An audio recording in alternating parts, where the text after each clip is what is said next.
Hey guys, in this video I'll show you how to reset any AirPods model that has a setup button. So if you have AirPod models like AirPod 1st, 2nd, and 3rd gen, as well as AirPods Pro, then this video will be really helpful to you.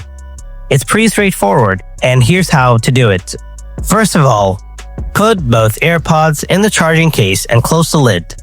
Wait for about 30 seconds. Then open the lid of the charging case. Press and hold on to the button in the back of your AirPods charging case. Hold the button for 15 seconds. After that, the light of your AirPod will flash in red or amber to be exact. After a few blinks, it will then turn white. That means the reset is complete. Release the button after the white flash. Now your AirPods are reset and you can pair them again with any device.